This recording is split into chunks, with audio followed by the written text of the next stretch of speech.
and welcome back to my little slice of the internet, aka Jenna Spiel, and in today's episode we'll be checking out DC Comics presents Superman and Amethyst.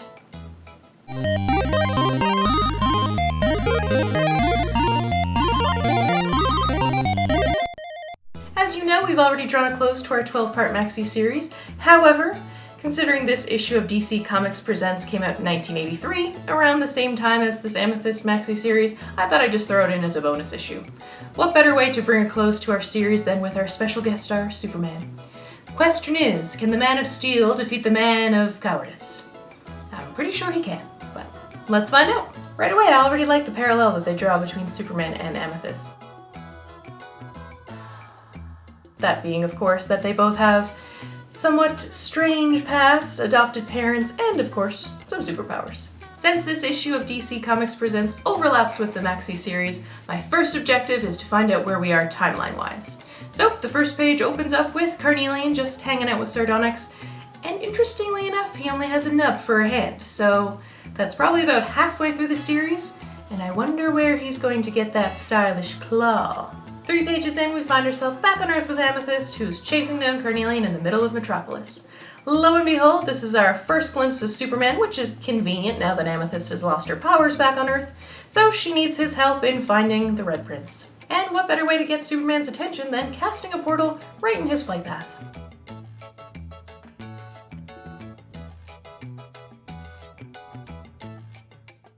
With a quick one-pager backstory, Superman is convinced and they're off to hunt Carnelian. Cue the supervision sweep.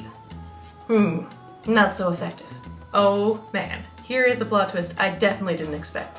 As you guys already know, when Amethyst travels from Gemworld back to Earth, she de-ages basically. And coincidentally enough, so does Carnelian. I wonder if a teenage pubescent Carnelian is just as irritating as the adult version. Unbeknownst to Superman and Amethyst, this twist is exactly why the supervision sweep is rendered ineffective and Carnelian is nowhere to be found. Which is kind of weird because you'd think he's still kind of the same guy and Superman would have a read on it, but apparently the supervision sweep only scans for adults and not children, and okay, it's fine. I'll move on. What even is Carnelian doing on Earth anyway? Oh, that's right. He's upgrading his nub. That's not the tone in which I intended to say that. Get your mind into the gutter. While perusing for his new claw, Carnelian stumbles upon a gemstone that he wants to take back to Gemworld. What are the chances it's kryptonite, which apparently also has the power to age him and give him magical powers. Okay, with that, let the battle between Carnelian and Superman begin. And what's that? Oh, it looks like Superman has it under control, except for the twinge he feels from the crypto power. Uh-oh. And since that's not really working out, Amethyst just goes for a good old-fashioned walloping. However, that also doesn't really work out. Carnelian grabs her, heads back to Gemworld, but not before Amethyst thinks to chuck her gemstone at Superman, and then he creates a portal with Amethyst magic, which she somehow already cast, and he follows her into Gemworld. Don't question me, just go with it. This also doesn't quite go to plan. Satrina, in her senile wisdom, sees Superman as an intruder, and this happens.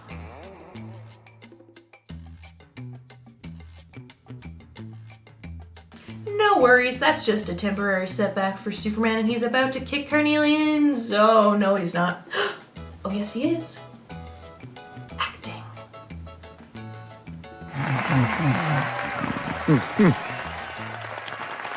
You thought I was asleep, didn't you?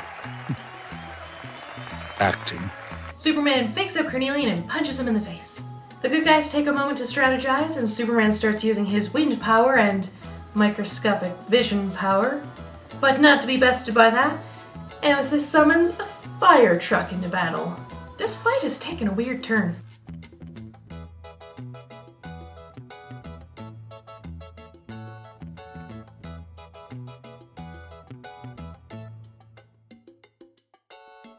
Opal finally decides to show up on the scene and fight the strong man. But what a surprise, the Red Prince goes against his father, and can you guess how that ends for him?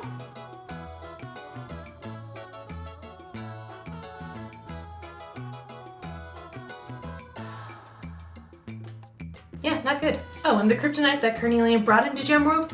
It's highly unstable in this realm and likely to blow at any second. No biggie. So how are they going to get out of this one? Well, apparently Amethyst has the power to duplicate Superman. Don't know where she's been hiding that power.